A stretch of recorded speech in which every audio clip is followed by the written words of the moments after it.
To do number 18, it says that we got to do it by factoring. Now, the cool thing about equations is that you can manipulate them. So if you have a fraction in an equation, you can get rid of that fraction. So if we look at 18, we have this scary fraction, right? Here's 18. It's a 1/8. Hey students, tell your neighbors, not me. Tell your neighbors, what can I multiply to both sides of this equation so that there's no more fraction? Go. That's right. Whatever you do to one side, just make sure you do it to the other side. So I'm going to multiply everything by 8. What is 0 times 8? Oh, it's 0. What is 1/8 times 8? 1. What is 8 times -1? What is 8 times yuck? That'd be 80 plus 48. Right? Yeah, 80 plus 48. So 128. Alright, that's way prettier. I could just do the regular big X if I have a hard time doing that in my head. Let's see. Negative 128, and then I put an 8 on the bottom. Negative 8 on the bottom. So what multiplies to 128 and then adds to give me 8? Oh man, I have no freaking idea. So what I'm going to do is I'm going to list all the factors of 128. I have 1 times 128. That's cool, but that's not going to give me 8 in any way, shape, or form. What about 2? 2 times what? 64?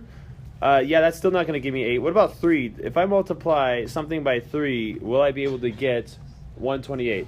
So in my head, this is what I'm doing. I wouldn't write this out usually. I go 4, 12, and I subtract. I get 0, 8. Is 8 divisible by 3?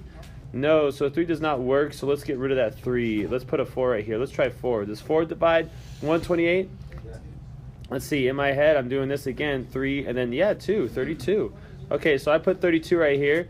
But is there any way 4 and 32 can give me 8? No. Okay, what about 5? No, 5 isn't going to multiply to get this because we're not ending in a 5 or a 0. What about 6?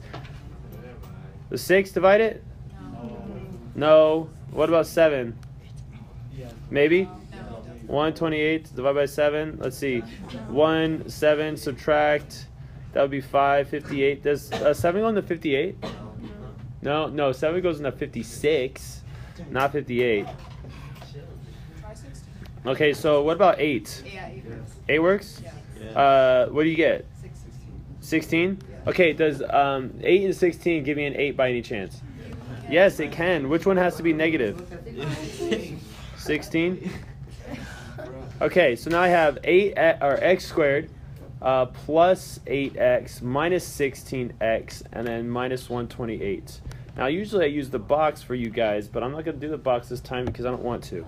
Alright, if you want to set up the box, just put each of these inside each of those squares and then take out the greatest common factors. I'm going to do grouping. I'm going to group the first 2 and the last 2. What can I take out of the first 2 terms? X. So I take an x out and I get x squared plus 8. What can I take out of both of these? They're both negative, so I'm going to take a negative out. What about 16? Yeah? Yeah. So x minus, I made a mistake. 8. No, plus 8. Yeah, this is not supposed to be squared right there. Yeah, that's right. Okay, so now I have an x minus 16, and then an x plus 8. Oh man, all this thinking is giving me a headache. No, I'm just joking. All right, what are my answers? 16, negative 8. Yeah. What can you plug into this factor to make it 0? 16. What can I plug in this factor to make it 0? Negative 8. So if I plug in negative 8 to both these x's, I will get 0. If I plug in 16 to both these x's, I will get 0. Therefore, 16 and negative 8 are my solutions.